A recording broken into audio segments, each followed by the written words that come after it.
It's scary to me how our culture got so wrapped up into SMART goals, specific and measurable and attainable or realistic and time-bound, just very awesome left brain goal thinking stuff, but I think the problem is we have this culture now where we're dominated by these very realistic goals, and we're dominated by spreadsheets and checklists and all these great left brain things that maybe are supposed to help us accomplish things, and yet we have an entire culture now where we're setting too small of goals. Where are the moonshot dreams and ideas? Where's the putting the person on the moon dreams? Where's the build a big business and empire that takes over the world dreams? Where's the things that says, I want to serve millions of people dreams? Those aren't realistic. It was not a SMART goal for Columbus to sail across the ocean. It was not a SMART goal for Martin Luther King to say, let's march on Washington. It was not a SMART goal for us to say, hey, let's put a man into orbit, or let's put a man and a woman into a container, a tube metal container, and fly them across the sky. These were not SMART goals. There was nothing at all attainable or realistic or even necessarily timely about those types of things. They were impossible dreams. And we have to fire those up in our lives again if we're ever to experience the zest. There is no sexiness and joy in being, I'm a SMART goal person.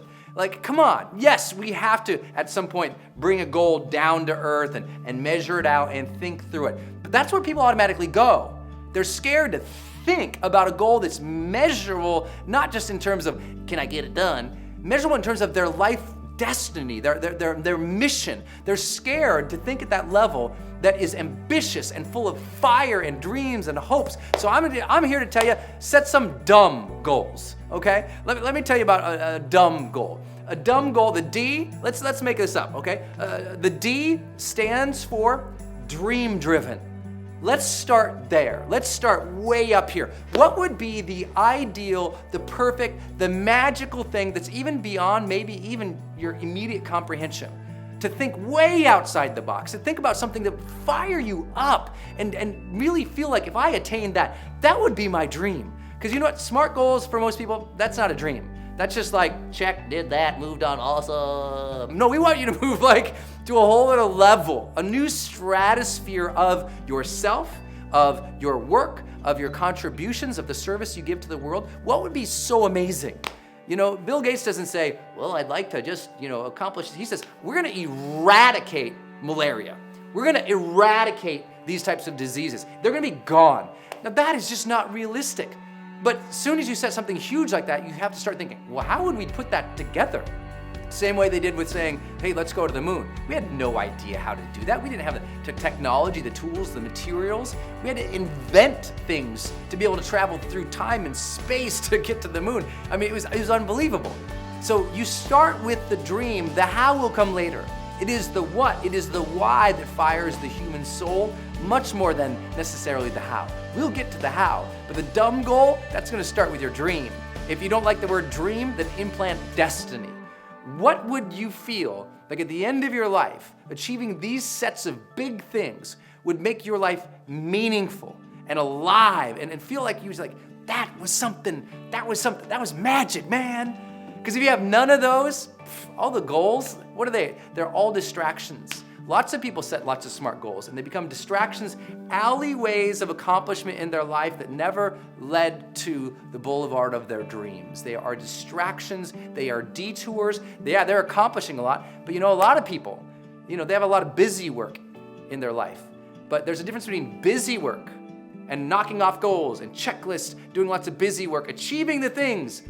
But sometimes your busy work is not your life's work. A mission, a dream, a desire, something big and beautiful and bold. Let's get back to that. Dumb goals, start with that. Dream-driven or destiny-driven.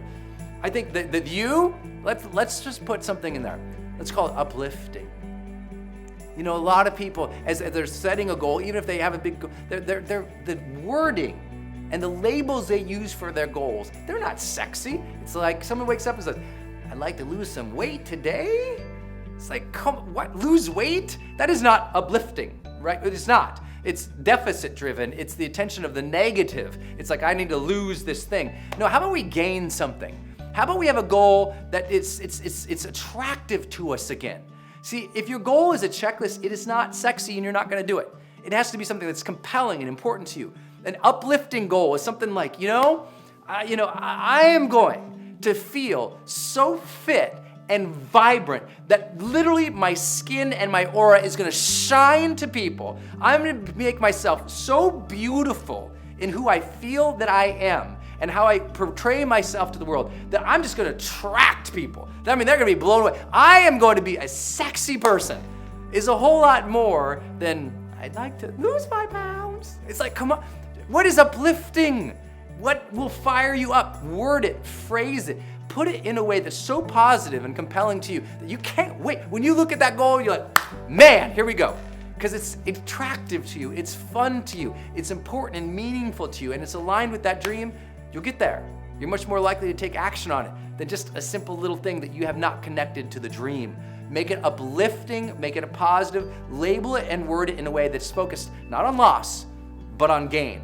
Not on how hard it's gonna be, but on how good you'll become because you do it. Not on, oh my gosh, if I do it, it might not turn out well, but rather visualize and see what happens when it does turn out. That's a different way of thinking about all of this. So we've got the destiny-driven stuff. We've got being uplifting. And then M, I love to call it method-friendly. Set a method-friendly goal. What does that mean?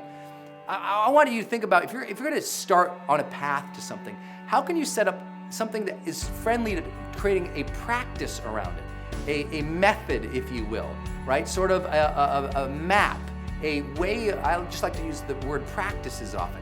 What practices can we create around this goal that makes it happen easier, right? If it's to become incredibly fit, okay, great. Becoming incredibly fit, that's uplifting. I like it because I want to feel vibrant and passionate and full alive. I want to know I lived my life. That's the dream? Great. You want to be fully alive and vibrant?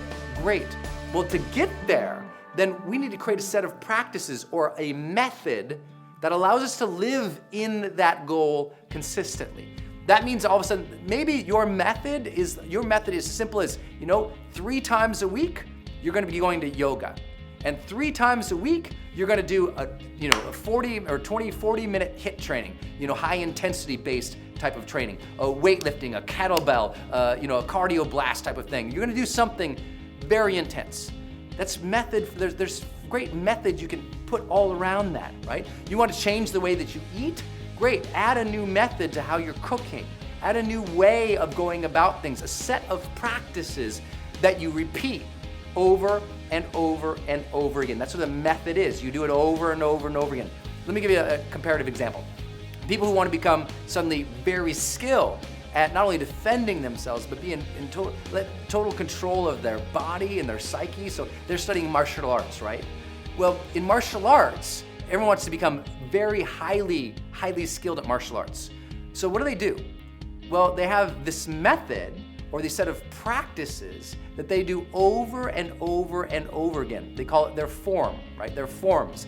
They're gonna practice the set of movements over and over and over again every day or every time they practice martial arts that makes it automatic. It just comes up. It makes it more easy. They discipline themselves to do a set of practices, a method, forms that helps them accomplish their dream, their desire, that uplifting power, not only to be in control of self and situations to protect ourselves, but also to master our physical body and our mind. That's what they're doing. To have that big goal and that dream, they implant a method around it that they do over and over and over again that allows them to now achieve that thing. And the last piece of this model of dumb goals is it has to be behavior driven. And what I like to say is behavior driven in a way that there's triggers set up to make you do this, right? So what you do is say, okay, I'm gonna eat healthier so I can feel vibrant and powerful in my body again. Great. So the behavior driven things that you can do there, not only the big method, but the behavior trigger driven things that you can do is say, okay, every time I drop the kids off, I'm gonna immediately go to the grocery store and I'm only gonna shop the produce aisle where there's vegetables and green things that are alive and not packaged, and then I'll go home. Or you say, okay, every time I pull in my garage, I'm gonna think these 5 things to myself before I go in to see my spouse, because I wanna be amazing and present and loving and caring and vibrant with them, right? So you set that up, you pull into the garage, turn off the engine, close your eyes, think about incredibly positive ways to interact with your loved one, then walk into the house. That's a behavior-driven trigger to help you accomplish that goal or dream, right? Just every time you do something that happens. For me, every time I wait in a line. So if I'm waiting in line, at a grocery store, if I'm waiting in line at a store, if I'm waiting in line in traffic, anytime I'm waiting in line, that's my cue, that's my trigger to think, what level am I right now in terms of my presence, and what am I focused on right now?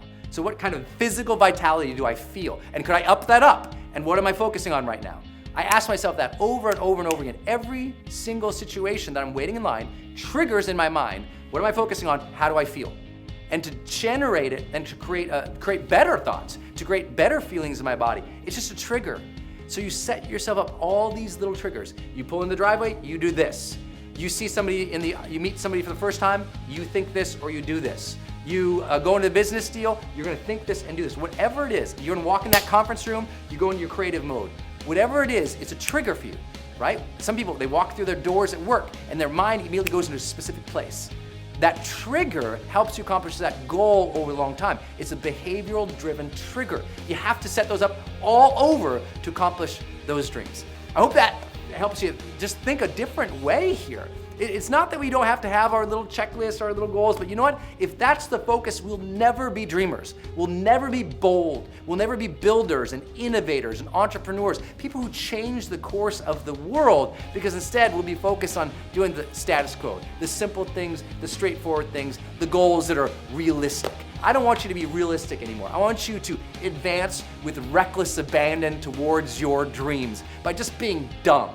Setting up those very simple, dream-driven, uplifting, method-friendly, behavior trigger-driven goals that fire you up and get you out of bed every single day. Because when you do that, that's when you know, you feel, and you live the charged life.